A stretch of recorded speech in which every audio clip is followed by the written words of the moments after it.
કૃપાળુદેવે જે મૂક્યું તે વિચારવાની શક્તિ અથવા તો જેટલું યથાશક્તિ આરાધનું કર્યું એ બધું બરોબર છે, પરંતુ કૃપાળુદેવે કયા અરસામાં લખ્યું હશે તો કે વિક્રમ સંવત 1945ના અરસામાં આ હાથનોંધ મુકાણી હોય તેવું લાગે છે.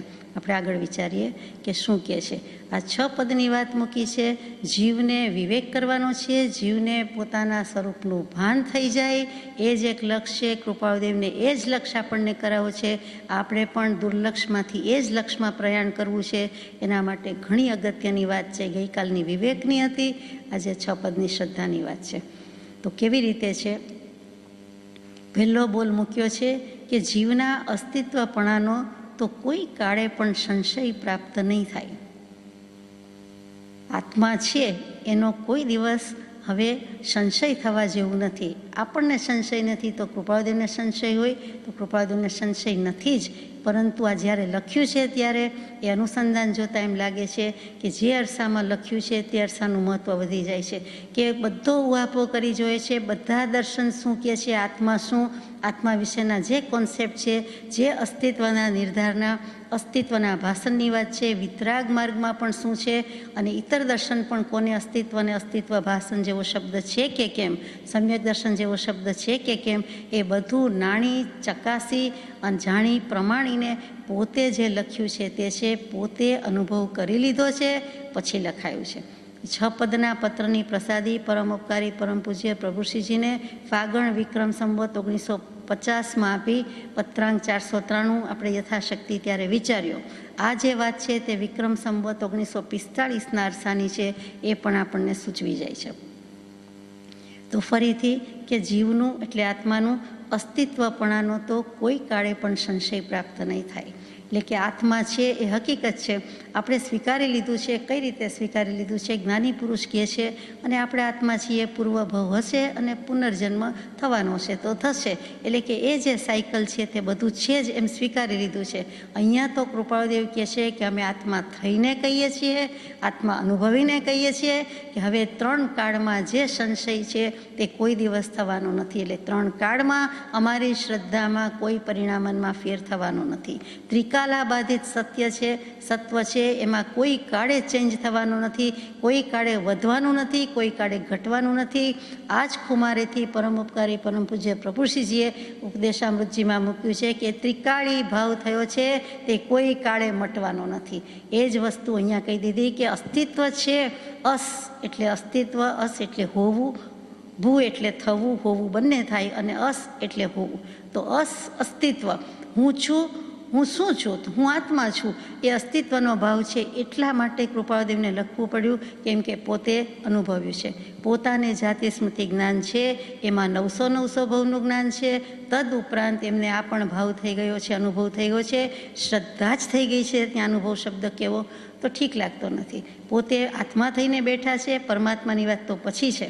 તો એ વખતે જ એમને લાગે છે કે આત્મા તો છે ને છે. આત્માનું અસ્તિત્વ બધાને કેમ ભાસતું લાગતું નથી એ પ્રશ્ન આવે છે.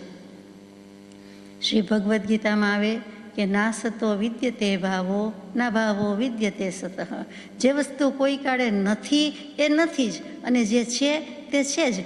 અભાવ અને ભાવ ઉપરથી શબ્દ કયો છે. ત્યાં અભાવ ભાવ, ભાવ અભાવ એટલે રુચિ અરુચિ, ગમા અણગમા એમ અર્થ નથી. પણ ભૂ એટલે થવું હોવું, જેમ અસ એટલે છે તેમ. એટલે કે વસ્તુ છે, વસ્તુ નથી. તો કે જે વસ્તુ નથી તે નથી જ, છે તે છે જ. છે તેમાં પર્યાય પરિણમન રૂપાંતર થયા કરે છે, પણ નથી તે કોઈ દિવસ છે થવાની નથી, અને છે તે કોઈ દિવસ નથી થવાની નથી. જેમ જળ ચેતન ન થાય, ચેતન જળ ન થાય, એવી રીતે અસ્તિત્વ અનઅસ્તિત્વ, હયાતી બિનહયાતી, ઉપસ્થિતિ અનુપસ્થિતિનું ચોખ્ખું ચણક વાક્ય મૂકી દીધું છે. અને તે આપણને હે પ્રભુ લખાયું, યમ નિયમ લખાયું, પછી 266મું પદ શ્રી રાડજ પવિત્ર તીર્થમાં લખાયું, તે જળ ભાવે જળ પરિણમે, એ પદમાં મૂકી દીધું કે હોય તે હનો નાશ નહીં, નહીં તે હ નહીં હોય, એક સમય તે સૌ સમય, ભેદ અવસ્થા જોઈ. જે વસ્તુ છે તેનો કદી નાશ થતો નથી, અને જે નથી તે કદી ઉત્પન્ન થતું નથી.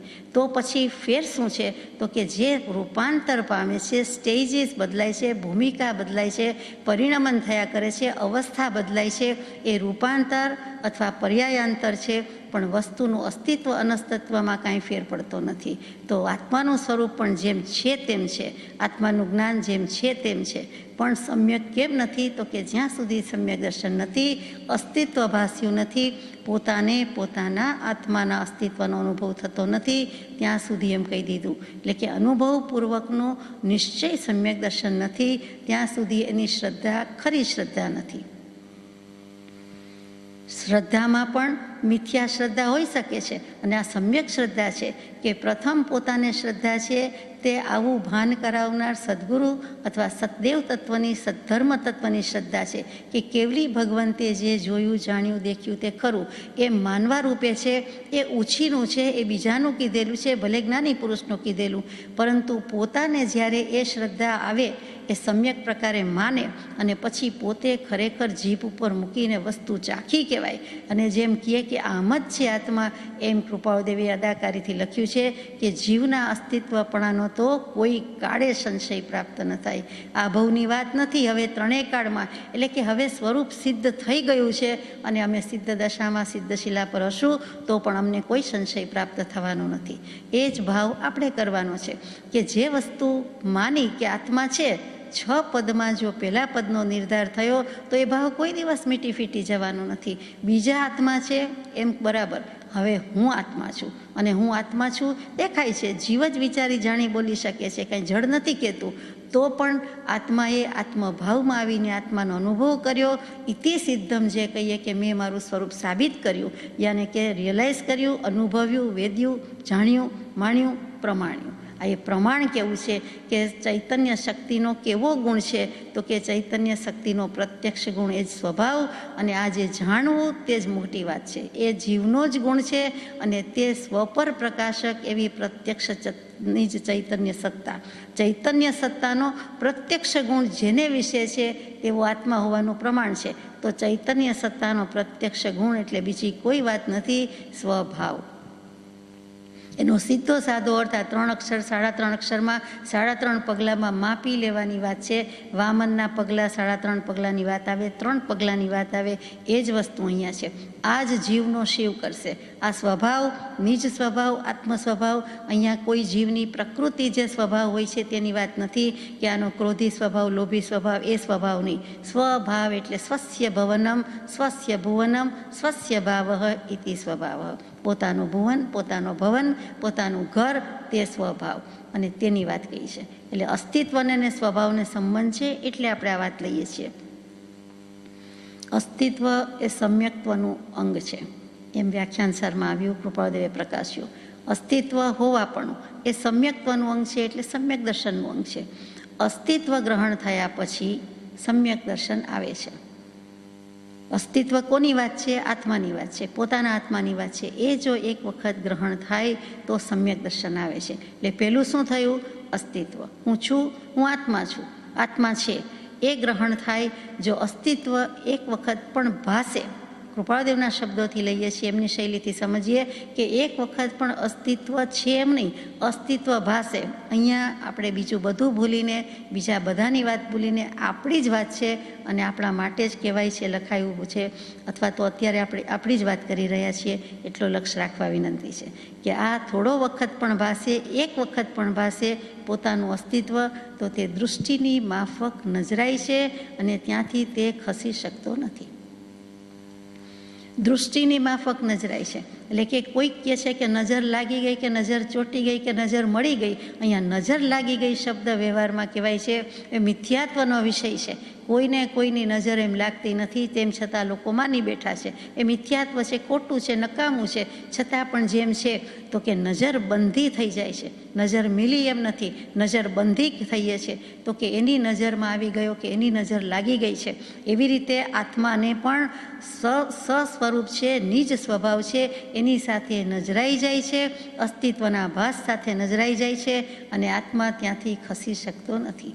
એ ભાવ, એ દશા, એ વખતની પરિણતિ એ ક્યારેય ભૂલી શકતો નથી. જો એને નજરબંધી થઈ ગઈ, એ નજરાઈ ગયો, તો આત્મા ત્યાંથી ખસી શકતો નથી. સમ્યક દર્શન આવે ને કદાચ કોઈ જીવ પડી જાય તો પણ એક વખત આત્માનું અસ્તિત્વ ભાસ્યું છે, એને સવડીએ લાવે છે, ઠેકાણે લાવે છે, યથા યોગ્ય સ્થાને મૂકે છે, ફરીથી સમ્યક દર્શન થાય છે, બેઠો થઈ જાય છે, પડી ગયો તો પડી ગયો, ઊભો થઈ જાય છે અને મોક્ષે ચાલ્યો જાય છે. તો અહીંયા પણ એ જ કહેવું છે કે અસ્તિત્વ એ સમ્યક્ત્વનું અંગ છે, આત્મા ત્યાંથી ખસી શકતો નથી. આ વસ્તુ બહુ મોટી છે. આ સ્વરૂપ નિર્ણયની વાત છે, સ્વરૂપના નિર્ધારની વાત છે. કર અનુભવ નિર્ધાર આત્મસિદ્ધિજીમાં આજ્ઞા છે, સૂચના છે. તો એ જ ઊંડી અને સૂક્ષ્મ વાત છે, આપણી પોતાની છે. અને આપણો પ્રબળ પુરુષાર્થ પણ તે ભણી હોવો ઘટે અથવા તો આપણે એના માટે તો પ્રયાસ કરીએ છીએ, મથીએ છીએ. તો એવું શું છે, એવું શું ભાષે છે કે તે ત્યાંથી ખસી જ ન શકે? એમ આપણને પ્રશ્ન થાય કે નજરબંધી થઈ જાય છે, બરાબર છે, નજર ચોંટી ગઈ, વળગી ગઈ, પણ પછી શું કામ ત્યાંથી ખસતો નથી? એવું એને શું લાગે છે કે ત્યાંથી ખસવાનું, જતા રહેવાનું મન થતું નથી? તો કે આત્મામાં અનંત સુખનો સાગર, એનું કોઈક બિંદુ, કેટલાક બિંદુ એને ચખાઈ જાય છે, એટલે કે ભાસાઈ જાય છે, ભાસવામાં આવી જાય છે, જણાઈ જાય છે. ભાસ પ્રકાશ, ભા એટલે પ્રકાશવું, એને ભાસ થઈ જાય છે એટલે ઝાંખી નહીં, એને આભાસ કહીએ છીએ. એના જેવું લાગે છે, એવું કંઈક લાગે છે, એ આભાસ છે. અહીંયા ભાસ જ છે. ભાસે જળ ચૈતન્યનો પ્રગટ સ્વભાવ ભિન્ન. અહીંયા બંને દ્રવ્ય જુદાની વાત આવી ગઈ કે હું આત્મા છું, બીજું બધું જળ છે. એટલે અસ્તિત્વ થઈ જાય છે, અસ્તિત્વનું ભાન આવી જાય છે અને અસ્તિત્વના ભાનનું ગ્રહણ કરે છે એટલે પોતે સિદ્ધ સમાન ત્યારે થઈ જાય છે કે સિદ્ધ પદ મેરો જગત મેં, જે કવિતામાં પંક્તિમાં ગાઈએ છીએ કે સિદ્ધ સમાન સદા પદ મેરો. એટલે કે હવે હું સિદ્ધ સમાન છું. અત્યારે પરમાત્મા પણ પૂછી શકનાર નથી, કારણ કે પરમાત્મા પણ સિદ્ધ જ છે. એવી જે એને કુમારી પ્રગટે છે તે અસ્તિત્વના ગ્રહણ વખતે, અસ્તિત્વના ભાસમાં. કેટલીક વખત વ્યવહારમાં આપણે ભાવભાષણ શબ્દ બોલીએ છીએ, કેટલીક વખત અસ્તિત્વ ગ્રહણ કહીએ છીએ. બંને વસ્તુતઃ એક જ છે, શબ્દ ફેર છે, અક્ષર ફેર છે. ગઈકાલની યથાશક્તિ વાતમાં પોતે આત્મા સ્વભાવથી સ્ફટિક જેવો નિર્મળ ચૈતન્ય છે. એટલું આપણે માનીએ છીએ કે આત્મા સ્વભાવથી સ્ફટિક જેવો ચૈતન્ય કે નિર્મળ છે. નિર્મળ ચૈતન્ય છે, ચૈતન્ય છે, માંડ માંડ માનીએ, પણ સ્ફટિક જેવો નિર્મળ છે એમ માનતા નથી. તરત કહીએ કે અમે તો અજ્ઞાની, પામર, કશાયી, વિષયી વગેરે વગેરે. એ પણ સાચી વાત છે, એ પણ નમ્રતાનો ગુણ બતાવે છે, પરંતુ એ પર્યાયમાં છે. હું દ્રવ્યથી મારામાં અને સિદ્ધના શુદ્ધ સ્વરૂપમાં કોઈ ભેદ નથી એમ જીવ ભાવે તો એ સ્ફટિક જેવો નિર્મળ ચૈતન્ય છે. તેને ક્યાંય ગોતવા જવો પડે તેવો નથી. આત્મા પોતાની પાસે છે, એને ક્યાંય શોધવા ગોતવા જવાતું નથી, એને ક્યાંય મૂકીને અવાતું નથી. એને આપણે કહીએ કે ઘરે મૂકીને જઉં છું, આત્મા છે અહીંયા, એમ નથી. અથવા બહાર મૂકીને જઉં છું ને ઘરમાં જઈએ, એમ પણ નથી. લીધો લેવાતો નથી, દીધો દેવાતો નથી, ઉત્પન્ન થઈ શકતો નથી, અનુત્પન્ન એવો અને અવિનાશી એવો આત્મા. અને તે ક્યાંય ગોતવા જવાનું રહેતું નથી, પોતે જ છે. એટલે એને ક્યાંય શોધવાનો નથી. સ્વરૂપ અને સ્વભાવ એની સાથે જ છે. પોતાના અસ્તિત્વને જો ગ્રહણ કરે અને પરની એકત્વ બુદ્ધિમાં એની પરિણતિ જાય છે, તેને તોડી નાખે, તો ત્યાં જ એ બધું જુદું છે, જુદું છે એમ નક્કી કરે. અને આ જુદું, ન્યારું, અળગું એમ નક્કી કરતાં કરતાં ત્યાં સવિકલ્પ દશા છે, પરંતુ ત્યાર પછી પોતે નિર્વિકલ્પ થઈ જાય છે. આમ વિચાર કરતાં કરતાં કર્મધારાને, વિભાવધારાને ખસેડતા ખસેડતા, ધક્કો મારતા મારતા, હડસેલો મારતા મારતા, તું જુદી, તું જુદો, તું ધારા જુદી, તું કર્મ જુદું, હું જુદો, તું શરીર, તું જળ વગેરે વગેરે એમ કરતાં કરતાં પોતાની જ્ઞાતાની ધારા એટલે કે જ્ઞાનની ધારા છે તે પહેલાં ઉપર ડોમિનેટ કરી જાય છે, પ્રભુત્વ જમાવી દે છે અને કર્મની ધારા ચાલી જાય છે. ફરીથી કે જેમ ગરુડ છે, એ ગરુડ આવે છે, ગરુડ એટલે આપણે ઈગલ જ કહીએ ને, એ ઈગલ આવે છે, વૃક્ષ ઉપર આવે છે. સાપ ચંદન વૃક્ષને વીંટળાઈને રહેલા હોય છે, ઢગલે ઢગલા, ગૂંચડે ગૂંચડા દેખાય ચંદન વૃક્ષ. કોઈ વખત જંગલમાં જોવાનું હોય તો એમાંય મલયગીરીનું ખાસ, અને મલય ચંદન કહીએ કારણ કે મલયગીરી વખણાય છે, સાઉથમાં આવ્યું તે. અને એ ચંદન વૃક્ષ અને એની ઉપર રહેલા વીંટળાયેલા સાપ, પણ ઉપર જેવું ગરુડ કે ઈગલ આવ્યું ખબર પડે છે એટલે નાશ ભાગ કરે છે અને ક્યાંય પોબારા ગણી જાય છે, અદૃશ્ય થઈ જાય છે, ઘર ભેગા થઈ જાય છે. એવી જ રીતે કર્મો આત્માને લાગેલા વળગેલા હોય છે, પણ જેવું આ ભેદ જ્ઞાન કે વિવેક કે જ્ઞાન ધારા આવી જાય છે એટલે કર્મધારા અદૃશ્ય થઈ જાય છે અને એના રસ્તે પડી જાય છે. એટલે કે કારમણ વર્ગણા આત્માથી અદૃશ્ય થઈ જાય છે, છૂટી પડી જાય છે. જે ચોટેલી હોય છે તે વળગેલી હોય છે તો દૂર જતી રહે છે, અને એટલામાં હોય છે તો એને એને સ્પર્શતી નથી પણ એનાથી દૂર ભાગે છે. તો આ જ્ઞાનધારાનું, આ અસંગતાનું, આ ભાવભાષણનું એ કેટલું બધું જોડ છે એ બતાવે છે, એનું કેટલું બધું બળ છે. અને શું કામ કરવું જોઈએ? તો કે આપણે સમ્યક દર્શન જોઈએ છે માટે, આપણે વિવેક કરવો છે માટે, આપણે ભેદજ્ઞાન જોઈએ છે માટે. તો કે સ્વભાવ વિભાવનો ફેંસલો આ રીતે થઈ જાય કે જે છે તે જુદું છે, જે તે મારું નથી, અને મમત્વ બુદ્ધિ નથી, અહમ બુદ્ધિ નથી, હું પણ એ સ્વરૂપ નથી અને એ મારું પણ સ્વરૂપ નથી. તો એ જે એકત્વ બુદ્ધિ કે અભ્યાસ કે અધ્યાસ કરેલો છે એ કાઢી નાખીએ, અથવા એ વખતે પ્રીતિ તોડી નાખીએ, એની સાથેની જે કાંઈ પરિણતિ છે એ તોડી નાખીએ. એટલે જાય ક્યાં? તો કે આ બધું જુદું જુદું જુદું ગણે. એ જ વ્યક્તિ, એ જ પાત્ર, એ જ પરિસ્થિતિ, એ જ દૃષ્ટિ, એ જ નજર, પરંતુ દૃષ્ટિમાં ભેદ આવી ગયો છે, જોવાની દૃષ્ટિમાં ફેર આવ્યો. એટલે જુદું જુદું ગણતા ગણતા તે વખતે એને સવિકલ્પ દશા છે કે હું જુદું, આ વસ્તુ જુદી, પરિણતિ જુદી, એમ વિવેક કરે છે, એવો વિકલ્પ કરે છે. પરંતુ તેમ કરતાં કરતાં જેમ શબ્દ ભૂલી જાય અથવા તો અક્ષરે ભૂલી જાય, બીજું બધું ભાન ભૂલી જાય, એવી રીતે એ એકત્વ બુદ્ધિને તોડતો તોડતો સવિકલ્પ દશામાંથી જ્ઞાનધારા ઉગ્ર થાય છે. એટલે એનો ઉપયોગ પણ તીવ્ર અને તીક્ષ્ણ થાય છે. અહીંયા તીક્ષ્ણ કેવું છે, સૂક્ષ્મ કેવું છે? તીવ્ર કહેતાં પણ સૂક્ષ્મ અને તીક્ષ્ણ થાય છે, અને તરત જ તેને નિર્વિકલ્પ દશા પ્રગટે છે. જે પરમ કૃપાળુદેવનો પુરુષાર્થ છે અથવા પ્રેરણા છે તે પરિણતિ થઈને આપણી પણ ઊભી રહે. એટલા માટે અનંતી કરુણાથી કૃપાળુદેવે આ માર્ગ મૂકી દીધો, આ 6 પદ પણ લખી દીધા. એટલે કે જુદું જુદું ને જુદું સર્વ અવસ્થાને વિશે ન્યારો સદા જણાય, પ્રગટ રૂપ ચૈતન્યમય એ એંધાણ સદાય. એક જ જીવ છે, એ જ આત્મા છે, એ ગર્ભાવસ્થાનો જીવ છે, એ જ બાલ્યાવસ્થાનો જીવ છે. બાલ્યાવસ્થામાંથી યુવાવસ્થામાં પણ એ જ જીવ છે. વચ્ચે મુગ્ધાવસ્થા ગઈ, કિશોરાવસ્થા ગઈ, એમાં પણ એ જ જીવ છે. અને એ જ જીવ પ્રૌઢાવસ્થા અને વૃદ્ધાવસ્થા ભોગવે છે. આત્મા કે જીવ તો એનો એ જ છે, એમાં કોઈ ફરક નથી. એ જ જીવ આગલા ભવે જ્યાં હતો ત્યાં આત્મા તો એ જ હતો, બદલાયો નથી. તો આ બધું રૂપાંતર, ઘર બદલ્યા, ખોડિયા બદલ્યા, એ શું છે? તો કે અવસ્થા ભેદ છે, પર્યાયનું રૂપાંતર છે. પર્યાય ફરી ગઈ, એનું નામ અવસ્થા, એનું નામ પર્યાય, એનું નામ સ્ટેજ. આ આટલું જ સમજવાનું છે. આગળ જઈએ.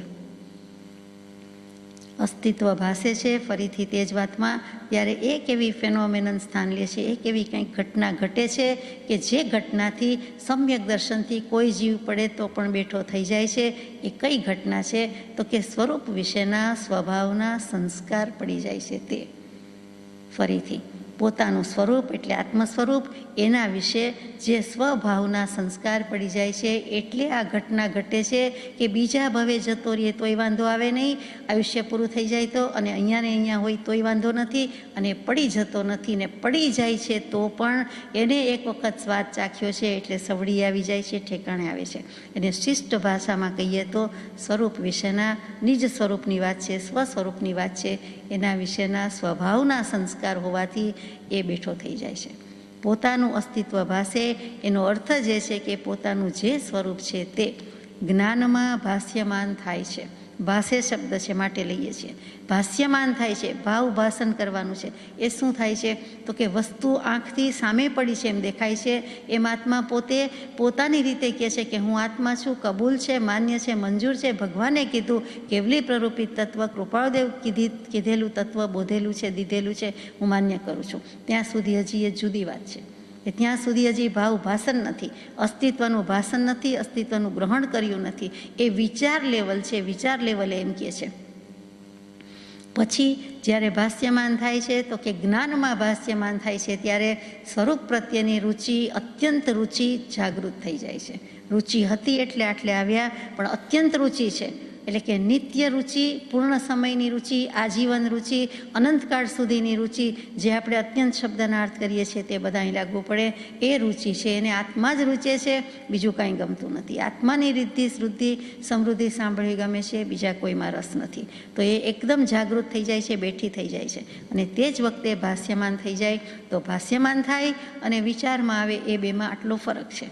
પહેલું વિચાર લેવલ છે, વિચારમાં આવે છે, એની અસર કંઈ થતી નથી, અસર થઈને પોતાને લાગતું નથી.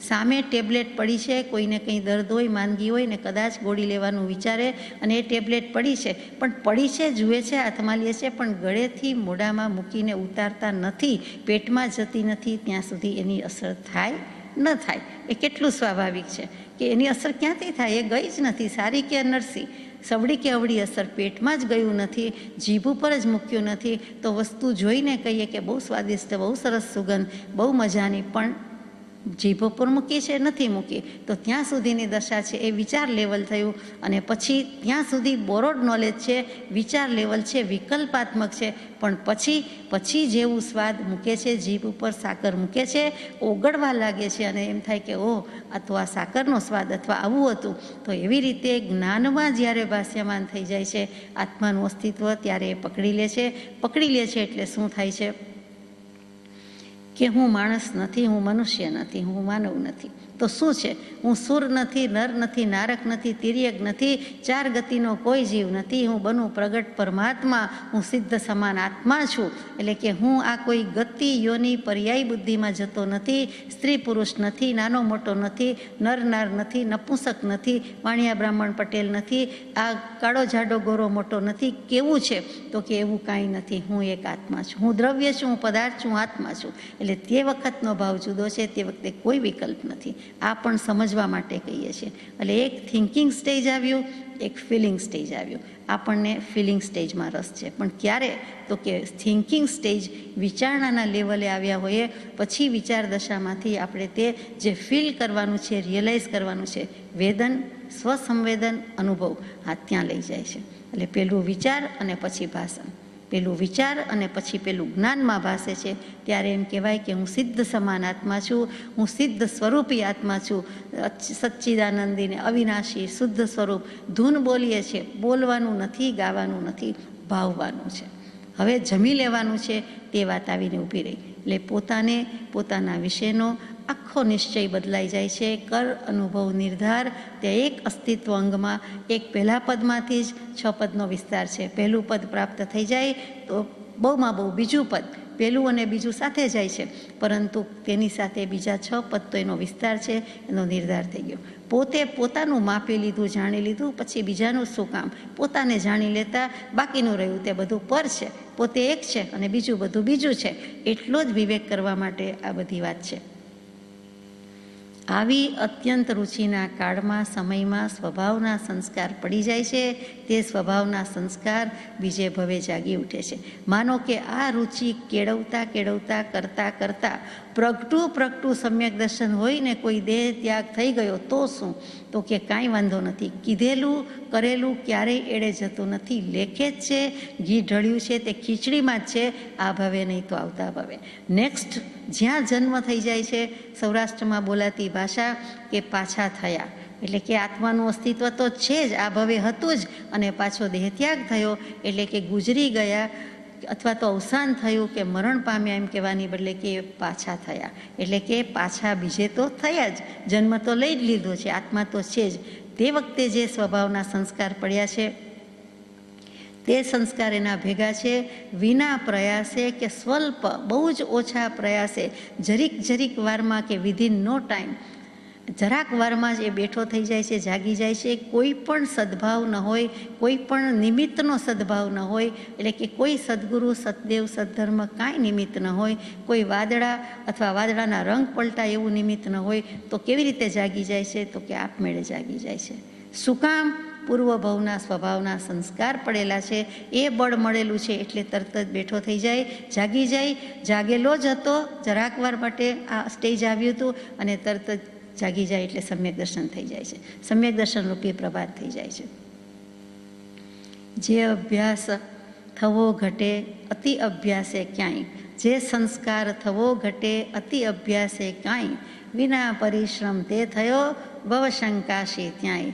કૃપાળુદેવે 77મા પત્રમાં વિક્રમ સંવત 1945માં પદ મૂક્યું, આપણા માટે જ મૂક્યું.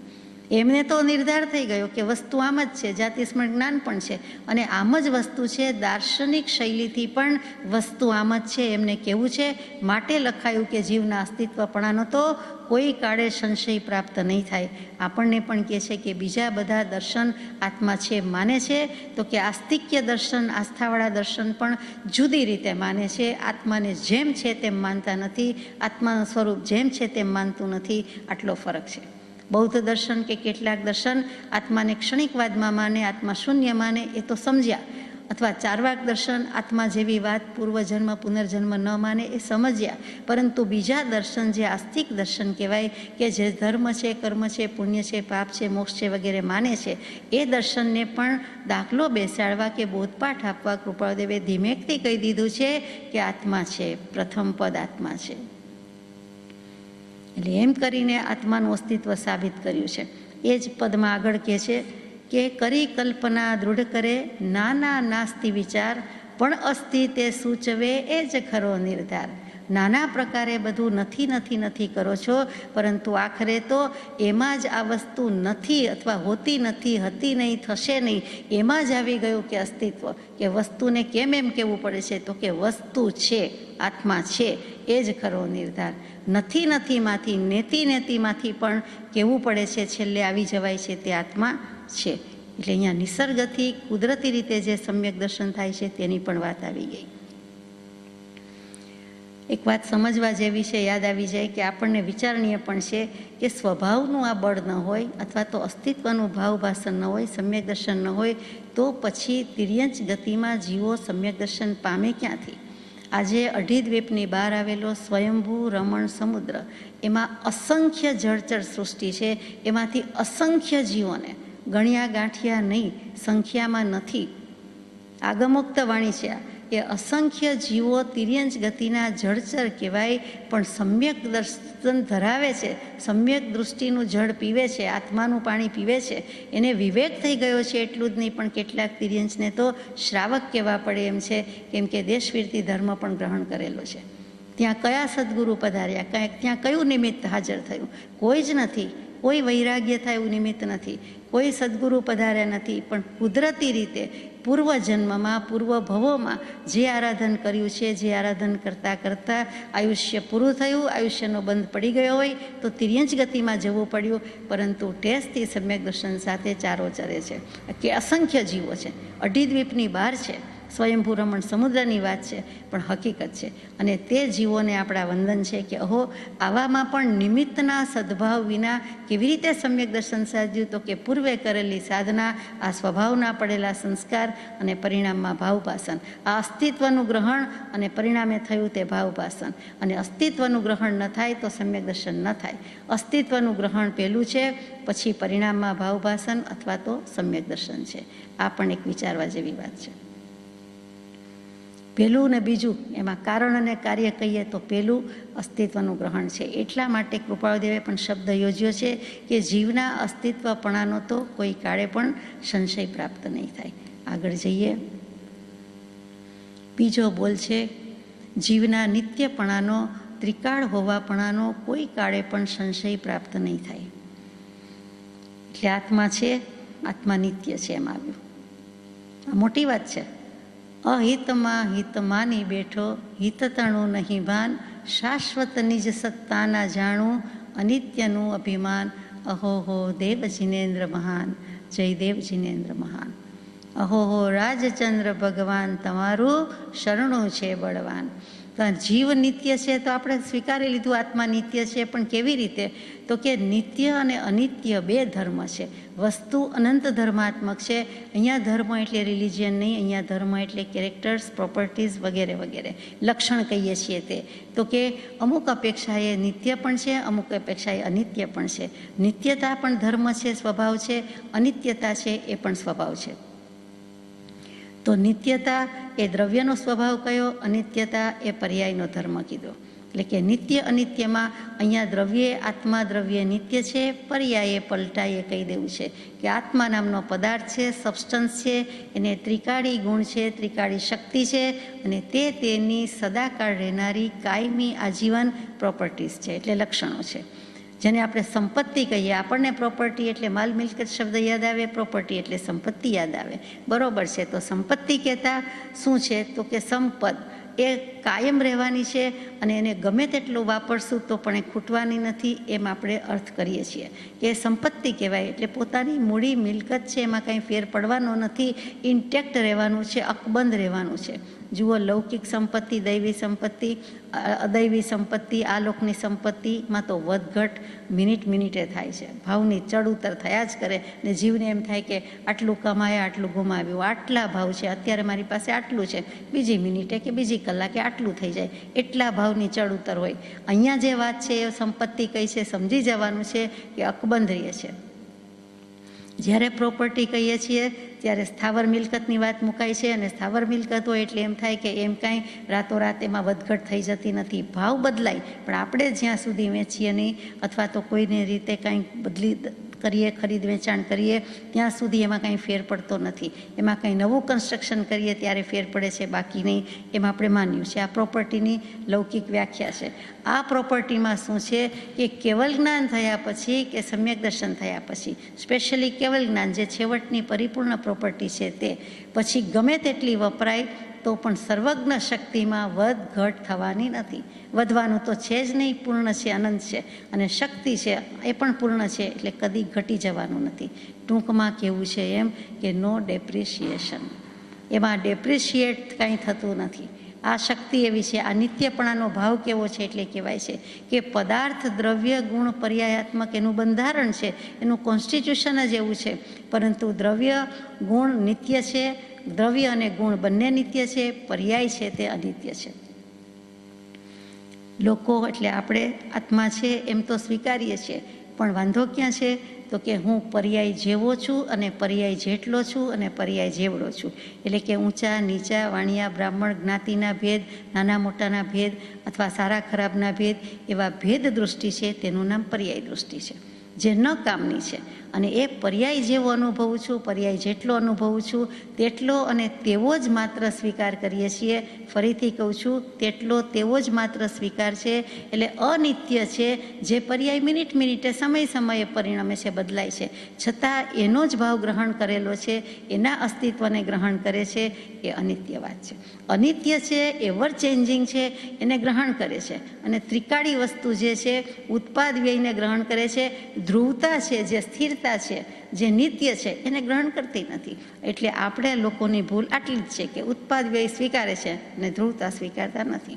જો ધ્રુવતાનો સ્વીકાર કરે તો ત્યાં જ અસ્તિત્વનું ભાષણ છે અને ગ્રહણ છે અને સમ્યક દર્શન છે. વાત આપણી છે, મુદ્દા માલની છે, એટલે જુદી રીતે ફરી મારાથી કહેવાઈ જાય છે તો માફ કરજો. આ જે ત્રિકાળી વસ્તુ છે એ જે ભૂલી જઈએ છીએ, જો ત્રિકાળી યાદ રહીએ તો સમ્યક દૃષ્ટિ અને દ્રવ્ય દૃષ્ટિ થઈ ગઈ. અને એવર ચેન્જિંગ છે, જે વારંવાર બદલાય છે, સમયે પલટન ખાય છે, એ આપણને સારી દેખાય છે, એનું ગ્રહણ કર્યું છે અને સ્વીકાર્યું છે, તો એ પર્યાય દૃષ્ટિ છે, એ મિથ્યા દૃષ્ટિ છે, નકામી દૃષ્ટિ છે, એ કામની નથી. ભલે આજ સુધી વિચારી છે, આજ સુધી અભ્યાસી છે, અનુભવી રહ્યા છીએ, પરંતુ ભાન પડે છે કે પર્યાય દૃષ્ટિમાંથી તો બહાર નીકળવાનું છે, ઊંચું માથું કરવાનું છે, ઊંચી આંખ કરવાની છે. આ બંધ આંખે થવાનું નથી, આ જાગતા રહેવાનું છે, તો થશે. એ દ્રવ્ય દૃષ્ટિ તે જ સમ્યક દૃષ્ટિ, બાકી પર્યાય દૃષ્ટિ અને મિથ્યા દૃષ્ટિ. એટલે અહીંયા નિત્ય અનિત્યના વિવેકની વાત આવી.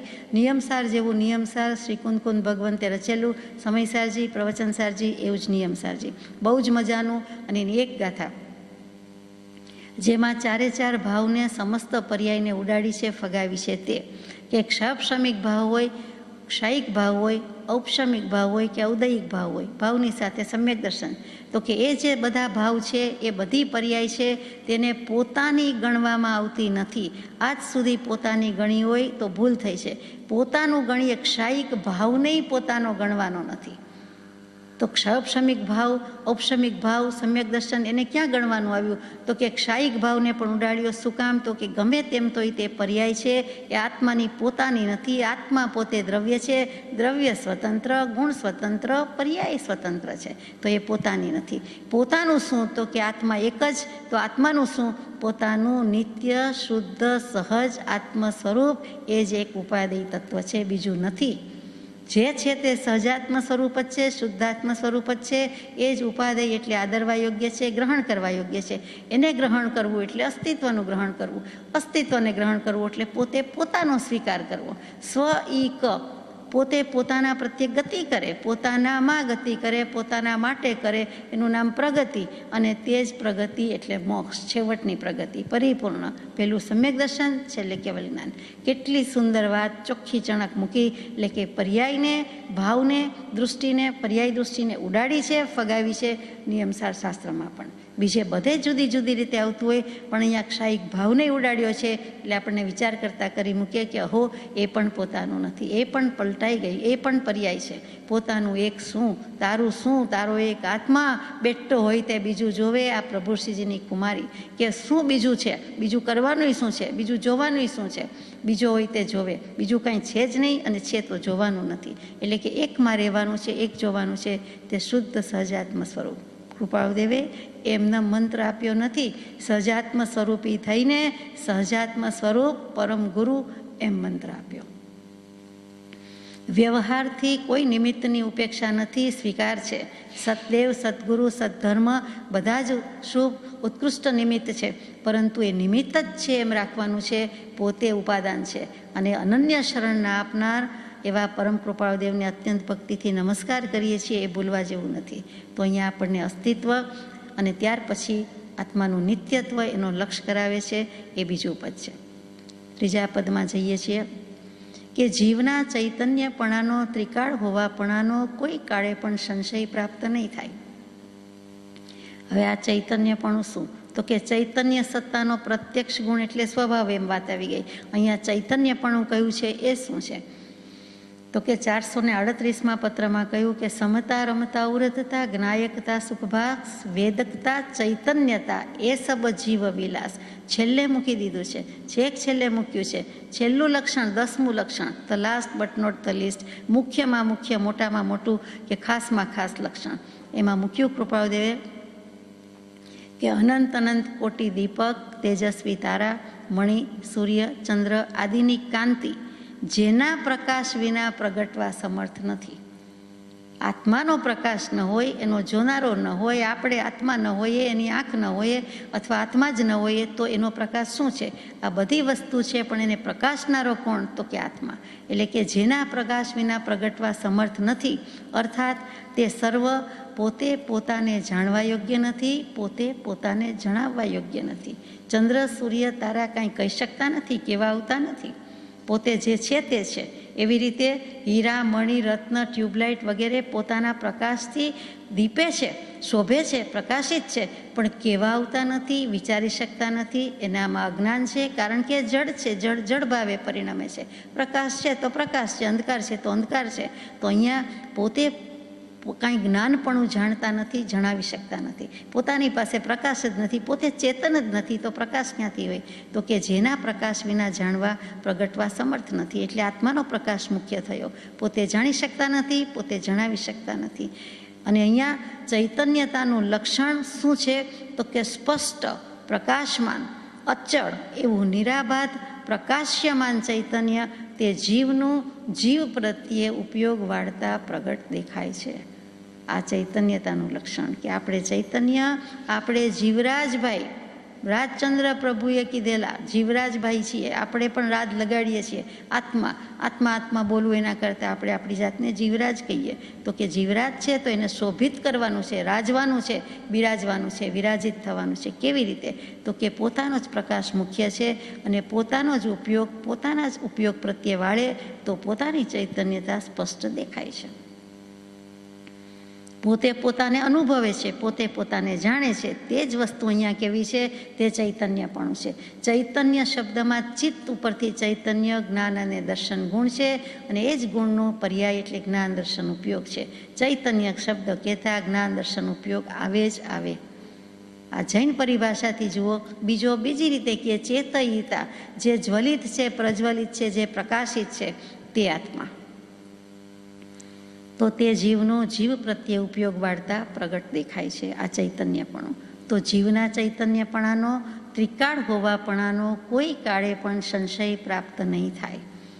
એટલે કે એમાં પણ શંકા નથી. જે છે તે ચેતન પોતે છે. જ્ઞાન દર્શન ગુણ, જ્ઞાન દર્શન ઉપયોગ. એટલે તો કૃપાળુદેવે પદ લખી દીધું. આ તે અરસાની વાત ચાલે છે. વિક્રમ સંવત 1945, પછી 46, પત્રાંક 107 પદ મૂક્યું. લોક પુરુષ સંસ્થાને કયો, એનો ભેદ તમે કંઈ લયો. કે સમજાવ્યાની ચતુરાઈ શું છે કે જ્ઞાન દર્શન એ ઉદ્દેશ, કે જ્ઞાન દર્શન કહે છે તે શું માનો છો, શું સમજો છો. જૈન દર્શન કહે છે, વિતરાગ પ્રભુ કહે છે, પદ લખવા ખાતર લખીએ છીએ એમ નહીં. લોક અલોકે દેખ, આ લોકનું સ્વરૂપ છે, તું અલોકથી દેખ. એમાં એમણે ઘણું કહી દીધું છે, એ પદમાં ઘણું મૂકી દીધું છે કે મુખ્ય વસ્તુ જ આ બે છે. જ્ઞાન અને દર્શન બે આંખ છે, બે પાંખ છે. નિર્ણય કરવા માટે, નિર્ધાર કરવા માટે આ સિવાય ચૈતન્ય પાસે છે જ શું? તો કે આ જ્ઞાન દર્શન હોવાથી એ કરી શકે છે. તે જીવનો જીવ પ્રત્યે ઉપયોગ વાળતા પ્રગટ દેખાય છે. ચોથો બોલ છે, તેને કોઈ પણ પ્રકારે બંધ દશા વર્તે છે એ વાતનો કોઈ પણ કાળે સંશય પ્રાપ્ત નહીં થાય. કોને બંધ દશા વર્તે છે? તેને એટલે ત્રીજો પુરુષ એક વચન નથી, પણ આપણે જ છીએ. જીવને, જીવરાજને, આત્માને, પોતાને, કે કોઈ પણ પ્રકારે બંધ દશા વર્તે છે એનો પણ સંશય નથી. આ વસ્તુ વિચારવા જેવી છે કે કૃપાળુદેવ જેવા આવું લખે કે કોઈ પણ પ્રકારે બંધ દશા વર્તે છે. લખ્યું છે કોઈ પણ પ્રકારે, એટલે ઇટ ઇઝ સો ટ્રુ, અને એમ જ હોય, સાચું જ છે. કેવી રીતે એ વિચારીએ. પરમાત્મા પ્રકાશ નામનો સુંદર ગ્રંથ, એમાં યોગીન્દ્ર દેવ પ્રકાશતા હશે 65મી ગાથામાં કે આત્મા મૂળ સ્વરૂપે અબદ્ધ સ્પૃષ્ટ છે. આત્મા મૂળ સ્વરૂપે બંધાયેલો નથી અને મૂળ સ્વરૂપે એને કાંઈ સ્પર્શી શકતું નથી, એને અડી શકતું નથી. આત્મા સદા અસંગ અને કરે પ્રકૃતિ બંધ. કૃપાળુદેવે એ રીતે મૂક્યું. તો એ પરમાત્મા પ્રકાશની વાત થઈ. સમયસારજીની 14મી ગાથામાં શું કહે? અબદ્ધ સ્પૃષ્ટ અનન્યને જે નિયત દેખે આત્મને, અવિશેષ અણસંયુક્ત તેને શુદ્ધ નયતું જાણજે. એટલે કે જે આપણે પ્રાતઃકાળની ભક્તિમાં વિશેષણ લગાડીએ છીએ તે જ વાત છે કે અબદ્ધ છે, અસ્પૃષ્ટ છે, અનન્ય છે, અનિયત છે, અવિશેષ છે, અસંયુક્ત છે. આ બધી વાતમાં આત્માના જ ગુણગ્રામ છે, આત્માની જ કીર્તિ છે, આત્માનો જ મહિમા, આત્માના વિશેષણ છે કે આવો આત્મા છે. સવારના પોરમાં ગાઈએ ભાવીએ તો આપણને એવો આત્મા લાગવો જોઈએ, પણ લખ્યું છે શું? તો કે નિયત સ્વરૂપ કહેતા મૂળ સ્વરૂપે, કે મૂળ સ્વરૂપે જે બંધાયો છે તે બંધ ભાવ છે, એ ભાવ બંધ છે, તે અવસ્થામાં છે, તે પર્યાયમાં છે. અને જે કાંઈ કર્મનો બંધ થયો છે તે સંયોગ રૂપે છે. એટલે સમ્યક દૃષ્ટિવાન જીવ છે તે આ રીતે વિચારે છે કે દ્રવ્ય બંધ અને ભાવ બંધ, દ્રવ્ય કર્મ અને ભાવ કર્મ. ફરીથી કે આત્મા મૂળ સ્વરૂપે જે બંધાયો છે તે કેવી રીતે બંધાયો છે? તો કે એ બંધ ભાવ છે, મૂળ સ્વરૂપે બંધાયો નથી. પણ જે લાગે છે તે શું છે? તો કે બંધનો ભાવ લાગે છે. એમ લાગે છે, એમ છે નહીં, એમ લાગે છે કે હું બંધાયો છું, મને આછું દેખાય છે કે નહીં એ જુદી વાત છે. પણ પોતાને એમ લાગે છે કે તાવ આવ્યો છે, આછું દેખાય છે, પણ ખરેખર તેમ છે નહીં. એમ આપણે સાબિત કરીએ છીએ. અહીંયા પણ એમ કહે છે કે આત્મા મૂળથી બંધાયેલો નથી, પરંતુ જે બંધ ભાવ છે એટલે માને છે કે હું બંધાયો છું. જે ભાવ બંધ છે તે અવસ્થામાં છે, એટલે તે પર્યાયમાં તે સમયે બંધાયો તેમ લાગે છે. તેથી તેને દ્રવ્ય કર્મનો બંધ થાય છે, એ પણ બંધ ભાવ. તો કે દ્રવ્ય કર્મનો બંધ ભાવ નથી, દ્રવ્ય કર્મ બંધાઈ જાય છે તે સંયોગ સંબંધ થયો, એનો સંયોગ થયો. સંયોગ છે તેનો વિયોગ થઈ શકે છે. એટલે કે દ્રવ્ય કર્મ છે, ખેરવી નાખશું, નિર્જરાવી દેશું. કર્મ ભાવ અજ્ઞાન છે, મોક્ષ ભાવ નિજવાસ છે. મારું સ્વરૂપ, મારો વાસ, આવાસ, નિવાસ મોક્ષનો છે. આપણે કંઈ આમાં બેઠા રહેવાના છીએ, સંસારમાં બેસવાના છે. સંસારમાં તો અનાદિકાળથી ફરીએ છીએ, હવે એનો અંત તો આવશે ને. એટલે હવે એ માનતા નથી. એવું જેમ માનીએ છીએ તે સ્વરૂપ દૃષ્ટિવાન છે, એટલે કે સમ્યક દૃષ્ટિવાન છે. તે તેવું માને છે કે પેલું જે થાય છે તે અવસ્થામાં એટલે પર્યાયમાં છે, અને જે બીજો દ્રવ્ય કર્મનો બંધ છે તે સંયોગ સંબંધ છે. એટલે આત્મા બંધાયેલો છતાં બંધની અવસ્થા પૂરતો જ રાખે છે કે બંધાયેલો છે, પરંતુ મૂળ સ્વરૂપે બંધાયો નથી. કૃપાળુદેવે 3 અક્ષરમાં 2 શબ્દમાં બંને વાત લઈ લીધી, નિશ્ચયની ને વ્યવહારની, દ્રવ્યની ને પર્યાયની. બંને દૃષ્ટિથી વાત મૂકી કે તેને એટલે જીવને કોઈ પણ પ્રકારે બંધ દશા વર્તે છે. મૂળ સ્વરૂપે બંધ દશા નથી, પણ મૂળ સિવાયની સંયોગિક સંબંધ કયો, દ્રવ્યથી કયો, ભાવથી કયો, જે રીતે કયો તે રીતે પણ એને બંધ છે, બંધાયેલો છે. અને બંધાયેલો છે તો જ એને છોડવાનો છે ને, અને મૂળ સ્વરૂપે બંધાયો નથી. જો એવો બંધાયો હોય તો કદી કોઈ દિવસ છૂટવાનો જ ન હોય. એમ તો છે નહીં. જો કદી કર્મબંધ માત્ર થયા કરે એમ હોય તો તેની નિવૃત્તિ કોઈ કાળે સંભવે નહીં, પણ એમ નથી. કર્મબંધથી વિપરીત સ્વભાવવાળા પછી આપ જાણો છો તેમ એ વાત પછી લઈએ છીએ કે એની નિવૃત્તિ પણ થઈ શકે છે. એ પદ આગળ આવે છે. એટલે અત્યારે આપણે આટલું રાખીએ છીએ કે મૂળ સ્વરૂપે બંધાયો નથી. બાકી બંધાયેલો છે તે દ્રવ્ય કર્મ, ભાવ કર્મ.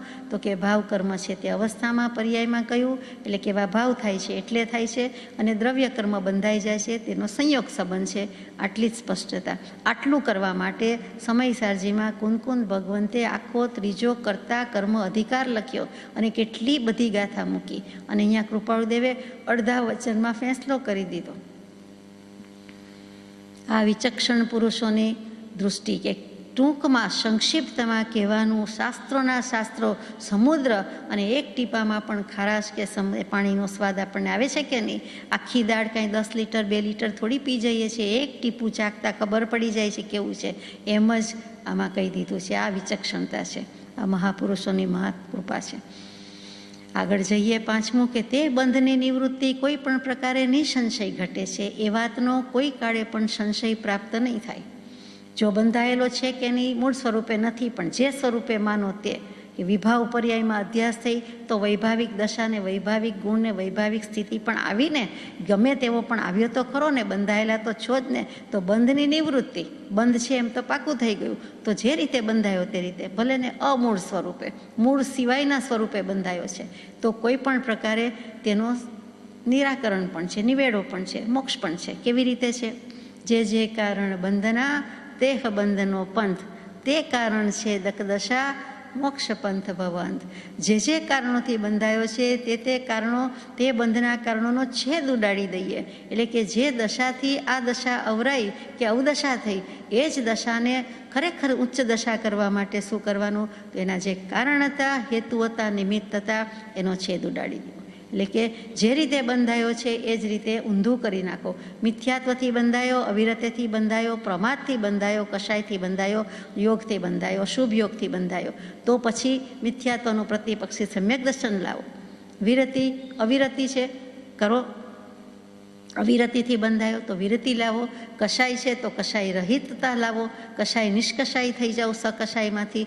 અને પછી તો કે પછી જે પ્રમાદ કીધો છે તો અપ્રમાદ થઈ જાઓ, અપ્રમત્ત થઈ જાઓ. અને પછી અશુભ યોગ છે તો કે શુભ યોગ, અને છેલ્લે શુદ્ધ યોગમાં આવી જાઓ. અને એ ઉપયોગથી અવાશે, બીજી કોઈ રીતે અવાશે નહીં. એટલે જે રીતે જ્યાં જ્યાં બંધાયા છે તેની નિવૃત્તિ પણ છે. કર્મબંધથી વિપરીત સ્વભાવવાળા એવા જ્ઞાન, દર્શન, સંયમ, ભક્તિ, વૈરાગ્ય ઇત્યાદિ મોક્ષના ઉપાય છે. એ જે કૃપાળુદેવે કહ્યું છે તે જ અહીંયા કહેવાનું છે. ત્યાર પછીનું છઠ્ઠું છેલ્લું છે કે મોક્ષપદ છે એ વાતનો કોઈ પણ કાળે સંશય નહીં થાય. આ બધી ધમાલ શેના માટે? તો કે મોક્ષે જવું હોય તો ને, પણ મોક્ષે જવું છે માટે આત્માની રુચિ થઈ છે. આત્મા સિવાયની બાહ્ય રુચિ, બહિરાત્મતા હતી, એ તો ભગવાન હવે મૂકી દેવાના છીએ. હવે એમાં રસ નથી. હવે અંતરાત્માપણું જોઈએ છે, પરમાત્માપણું જોઈએ છે. માટે આપણે દાવો કરીએ છીએ, અધિકારથી કહીએ છીએ, હકથી કહીએ છીએ કે અમે ત્યાં સુધી તો આટલા વચનામૃતજીના અભ્યાસ પછી કે ભક્તિ કર્યા પછી એટલા સુધી લક્ષ બંધાવા સુધી તો આવીએ છીએ. પ્રભુ કે છોડાવો અમારો પ્રમાદ, અમને અજ્ઞાનથી મુકાવો, અમારો પ્રમાદ, અમારો મોહ લઈ જાઓ, મારો, કાઢો, બહાર કાઢો. એ વિનંતી, અરજી, ભક્તિ તો આપણે ગુજારિશ કરીએ જ છીએ. તો ભગવાન પણ કહે છે કે ચાલો મોક્ષ છે એ વાતનો કોઈ કાળે સંશય નહીં થાય. કૃપાળુદેવે તો આમાં બધું કહી દીધું. મોક્ષ છે, મોક્ષ આ ભવે છે, મોક્ષપદ છે, અમારા માટે છે, અને જે પુરુષાર્થ કરે તેના માટે છે. પ્રભુ ખોલ્યા છે મોક્ષના દ્વાર, સુગુરુ નિત્ય સાંભરે. એટલે મોક્ષપદ તો છે. મોક્ષ જેવું કાંઈ છે જ નહીં. કોને ખબર છે? મોક્ષે જઈ આવે, મોક્ષે જઈને કોઈ આવતું નથી, એ કહેવા આવવાના નથી. પણ જે સર્વજ્ઞ ભગવંતે આત્માનું સ્વરૂપ જેમ છે તેમ જોયું, જાણ્યું, અને પછી અનુભવીને લખી દીધું, તે સહયોગી જીન સ્વરૂપે મૂળ શુદ્ધ આત્મપદની પ્રાપ્તિ કરી છે. પછી તો આ બધી પ્રરૂપણા કરી છે. એ જ પંથે પરમ કૃપાળુ દેવું. તો કે આ બધું કરવાનું કહેવાનું પ્રયોજન શું છે કે તું છો મોક્ષ સ્વરૂપ, તો મોક્ષ સ્વરૂપનો અનુભવ અહીંયા કર. તારા ઉપયોગનો અનુભવ, તારા જ્ઞાનનો અનુભવ, તારા સ્વરૂપનો અનુભવ, તારા મોક્ષપદનો અનુભવ કર. પછી તો ત્યાં બેસવા રહેવા જવાનું છે. પ્રથમ તો મોક્ષ અહીંયા છે. મોક્ષ થતો નથી, મોક્ષ સમજાય છે. મોક્ષ સમજાય છે એટલે સ્વરૂપ સમજાય છે. તો મોક્ષપદ તો છે, અને એકમાં બધી જ્યોતિ ભળી જાય છે તેમ નથી. એક છે તે અનંત છે, અનંત છે તે એક છે. અહીંયા જે કેટલાક દર્શનની વાત છે, વેદાંત દર્શનની મુખ્યત્વે વાત છે કે એ બ્રહ્મમાં ભળી ગયો એમ બ્રહ્મમાં ભળી ગયો નથી. એ આત્મા જુદો જ છે, બધાનું અસ્તિત્વ જુદું છે, એક એક જીવ જુદો છે. પ્રત્યેક આત્માને પ્રત્યેક આત્માનો મોક્ષ છે, અને તે મોક્ષ રહી શકે છે, મોક્ષમાં જઈ શકે છે, અને મોક્ષમાં સ્થિતિ કરી શકે છે. શાશ્વત સનાતન સમય સુધી રહી શકે છે. એને કોઈ ત્યાંથી હટાવી, હંફાવી, ડરાવી શકતું નથી.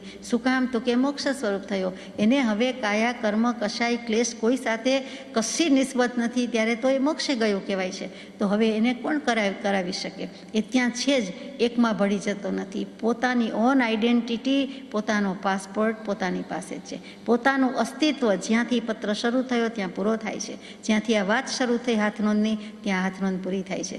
કે જે મોક્ષની વાત મૂકી છે, જે અસ્તિત્વની વાત મૂકી છે, ત્યાં સિદ્ધ શિલા ઉપર પણ પોતાનું અસ્તિત્વ છે અને છે જ. તો પછી અમને સંશય નથી, એ કોઈમાં ભળી પણ જતો નથી. દરેક જુદા જ છે, અને મોક્ષના સુખ જેવું બીજું એકેય સુખ નથી. મોક્ષનું સુખ એટલે આત્માનું સુખ, આત્માનું સુખ એટલે અંતરનું સુખ. બાહ્ય સુખમાં, પૌદ્ગલિક પ્રપંચમાં અનાદિકાળથી અથડામણ કરી આજ સુધી કરી શું મળ્યું? શું મળે? આદિ, વ્યાધિ, ઉપાધિ કે બીજું કાંઈ? જોઈએ છે અહીંયા સમાધિ, બોધિ અને સમાધિ. ધી તો બધામાં છે, ધારણ તો કરવાનું જ છે. શું ધારણ કરવાનું છે? તો કે મોક્ષ ધારણ કરવાનું છે. આત્મા છીએ અને આત્મા થઈને રહી જવાનું છે. માટે મોક્ષપદ છે, ચોક્કસ મોક્ષ છે. મોક્ષ વિશે શંકા છે જ નહીં, કોઈ દિવસ હતી નહીં, પણ હવે તો કૃપાળુદેવ કહે છે કે કોઈ કાળે સંશય નહીં થાય. આપણને પ્રેરણા આપવા માટે સ્પષ્ટતઃ હાથનોંધમાં લખી દીધું છે કે મોક્ષ જેવું જરૂર દુનિયામાં છે, જગતમાં, એટલે કે લોકાગ્રે છે. આ લોકથી પરલોક નથી. આ લોકથી પરલોકમાં જવાની વાત બીજા માટે છે. સંસારી છે, મિથ્યાત્વી છે, જેને પણ બાકી છે તેના માટે પરિભ્રમણ છે. બીજા બધા માટે પાંચમી ગતિ છે, મોક્ષ છે. અને મોક્ષ પદ છે, મોક્ષ છે. મોક્ષે રહી શકાય છે, મોક્ષે જઈ શકાય છે. અને મોક્ષ શબ્દનો અર્થ મોહનો ક્ષય, તો મોહનો ક્ષય થઈ શકે છે, કરી બતાવ્યો છે. અનાદિકાળને રહેવાનો પર્વત એવો કુટુંબ કબીલા મોહમાં રહીને, મોહને પર્વતમાં રહીને પર્વતની ટોચને છેદી, પર્વતનું તળિયું છેદી ભેદી નાખ્યું તે કૃપાળુદેવ. એટલે કે મોહમાં રહીને પણ મોહ શક્તિથી દૂર, બિલકુલ દૂર. આપણને તો દૂર કરવાનું કહે છે, પોતે તો મોહનો ક્ષય કરી નાખ્યો, મોહનીય કર્મનો ક્ષય કરી નાખ્યો. ફરી મોક્ષે ગયેલા બધાને નમસ્કાર, અને કૃપાળુદેવને પણ શું કહેવું ને શું નહીં. મોક્ષપદ છે એની આપણને શ્રદ્ધા કરાવે છે. ત્યાંથી જન્મ મરણ નથી, ફરી આવવાનું નથી, આવાગમન નથી, અને અનંત કાળ માટે, શાશ્વત કાળ માટે લોકાગ્રે એટલે લોકના શિખર પર આવેલી સિદ્ધશિલામાં આજે પણ અનંતા સિદ્ધ પરમાત્મા, ગણ્યા ગણાયની અનંત જ છે. એટલા છે અને એટલા થશે. પણ નિગોદના અનંતમો ભાગ જ હજુ સુધી મોક્ષે ગયેલો છે. અને શું ત્યાં થાય છે? તો કે જ્ઞાન, દર્શન, ધ્યાન, સંયમ રૂપી આરાધના, સાધના કરીને ગયા છે. ક્ષયકરણશીલ એવો સ્વભાવ, વિભાવનો ક્ષયકરણશીલ એનું નામ સ્વભાવ, અને સ્વભાવની સાધનાથી ગયા છે. બીજી કોઈ રીતે ગયા નથી. સમજાય કે ન સમજાય તે કરવું પડશે. મોક્ષ એટલે જ મૂકવું, મૂક્યા વિના મુક્તિ નથી, અને છોડવું, છોડ્યા વિના છૂટકો નથી. એનું નામ મોક્ષ. જે પણ ભાવ હોય ત્યાં પણ આપણે કહીએ કે ચાલો છૂટ્યા. આવે શેનાથી છૂટ્યા? તો કે છોડી દીધું, કે છૂટી ગયા, તો મુક્તિ થઈ ગઈ. તો આ સાચા અર્થમાં મોક્ષ છે, અને તે મોક્ષપદ છે. કોના માટે લખાયું છે? તો કે સંસારી જીવો, ભવાભિનંદી જીવો. શબ્દ કેવો હરિભદ્ર સુરીજી વાપરે કે ભવ અભિનંદી. એક ભવી જીવ બીજા ભવીને, ભવી એટલે મોક્ષે જનારો નહીં, પણ હજુ તો ભવ જ ગમે છે એવા એકબીજાને કોંગ્રેચ્યુલેશન્સ આપતા હોય તેવા કે ઓહો અમે પણ હજી સંસારમાં છીએ, સુખી છો ને સારું છે, આ જગ્યાએ છીએ, શિફ્ટ થયા મૂવ થયા પણ મજામાં આનંદમાં, બધું જ છે, ભગવાનની કૃપા છે. શું કૃપા? તો કે આય ભવાભિનંદી ને સામે ભવાભિનંદી, એટલે કે ભવ ભાવને જ અભિનંદતા હોય તેનું નામ ભવાભિનંદી. એ શૃંગાર માટે, એ કુતૂહલ માટે કે આનંદ માટે કે ઇન્દ્રિય સુખ કે ઇન્દ્રિયોના વિષય આનંદ માટે મથતા હોય છે તે સંસારી જીવ. એને એમ થતું હોય છે કે મોક્ષ શા કામનો, મોક્ષનો શું ખપ છે, મોક્ષની શું જરૂર છે. નકામી આવી વિચારણા કરીએ તો માથું દુખી જાય, થાકી જવાય. અરે અનંતકાળનો થાક ઉતારવાનો રસ્તો, વિભાવથી થાકવાનો રસ્તો એ સ્વભાવ અને શાંતિ. મોક્ષમાં કઈ સ્ત્રી સાથે આવે છે? તો તે મુક્તિ સુંદરીને વરવાનું છે, તે મોક્ષ અને શાંતિ નામની સ્ત્રી ત્યાં સાથે છે. આમ પણ લખ્યું છે, આમ પણ પ્રલોભન આપે છે. શાસ્ત્ર કરતા પુરુષો આપણી ભાષામાં આપણને સમજાય તેવા ભાવ સાથે એવા શબ્દો યોજીને લખે છે કે કેમેય કરીને માનતા હોય તો કે સર્વ વિભાવ પરિણામથી થાકવું તે શાંતિ, અને આ સઘળી વસ્તુનો આધાર શાંતિ, તે ત્યાં શાંતિ છે. પરમ સુખ છે, પરમ શાંતિ છે. કૃપાળુદેવને તો આવા બળબડતા સંસારમાં શાંતિ, પરમ શાંતિ લાગી કે હો અમે તો એનાથી જુદા જ છીએ. એ અમારું નામ જ, બીજું નામ જ શાંતિ કે પરમ શાંતિ છે, અથવા બીજું નામ જ સમાધિ કે પરમ સમાધિ છે. અને એ આપણને કહે છે કે મોક્ષ તો છે. જે જીવો આવી દલીલ કરતા હોય એને કહે છે કે ઇન્દ્રિયની વૃત્તિને જીતશો, ઉપશમ સુખમાં માલશો, સમાધિમાં આવશો ને તમે મોક્ષમાં રહી શકશો, કોઈ દિવસ થાકી નહીં જાઓ. તે તમે જે કરો છો, આપણે જે કરીએ છીએ એનાથી થાકશો તો જ્યાં જીતવાનું છે ત્યાં તમે વિજય મેળવશો. એટલે કે એકથી થાકશે, એકથી પ્રીતિ તોડશે તો બીજે જોડી શકશે અને હર હંમેશ માટે ત્યાં રહેશે. અહીંયા કહેવામાં કાંઈ બાકી રાખ્યું નથી. હવે ઉપાય પ્રવર્તવાની જ વાત રહી છે. અહીંયા આ હાથનોંધ પૂરી થઈ જાય છે. અંતમાં જે કહેવાનું છે તે આત્મસિદ્ધિ છે, શાસ્ત્રમાં કહી જ દીધું છે, તે જ આપણે ગાઈએ છીએ કે દર્શન ષટે સમાય છે, આ ષટ સ્થાનક માય, વિચારતા વિસ્તારથી સંશય રહે ન કાંઈ. આ 6 સ્થાનક લખી દીધા છે ત્યારે સ્થાનક જ કહેવાય છે. અનંતા જ્ઞાનીઓએ આપેલા છે એ જ સ્થાનક છે, નવા નથી. એ પણ એટલી જ સાચી વાત છે. બોધ નવો નથી. આ 6 પદ અનંત તીર્થંકર દેવે અનંતકાળ પહેલાં મૂકેલા જ છે, પરંતુ અહીંયા કૃપાળુદેવે સ્થાનક રૂપે મૂક્યું કે તું સ્થિતિ કર, તારું સ્થાન આ છે, તારે રહેવાનું, ઠરવાનું ઠેકાણું આ છે, તું ઠરી ઠામ આમાં થઈશ. આ 6 પદની શ્રદ્ધા કર. આ 6 પદમાં સમ્યક દર્શન રહેલું છે. તને સમ્યક દર્શન જોઈએ છે, સમકિત જોઈએ છે, પરિભ્રમણની સમાપ્તિ જોઈએ છે, તો આ મોકળો માર્ગ છે કે ચાલ્યો જા. એ રહ્યું ઘર, એ રહ્યો સ્વભાવ, એ રહ્યો મોક્ષ. મોક્ષ મહેલ કી પ્રથમ સીડી, તો કે સ્વભાવ શ્રેણી. અને એના માટે કહ્યું કે સમ્યક દર્શનના નિવાસના સર્વોત્કૃષ્ટ સ્થાનક કયા છે તેવા 6 પદ છે. એટલે તું ત્યાં ચડ્યો જા, એક પછી એક પદ હાંસલ કરતો જા. પદ એટલે પદવી, તારું જ પદ છે, તારી જ સત્તા છે, તારી જ માલિકી છે. તું એનો સ્વામી થા. બીજું બધું નકામી વસ્તુનો થયો છે તે છોડી દે. વસ્તુ તો આટલી જ છે, જે તારું છે એ કદી જવાનું નથી, નાશ પામવાનું નથી.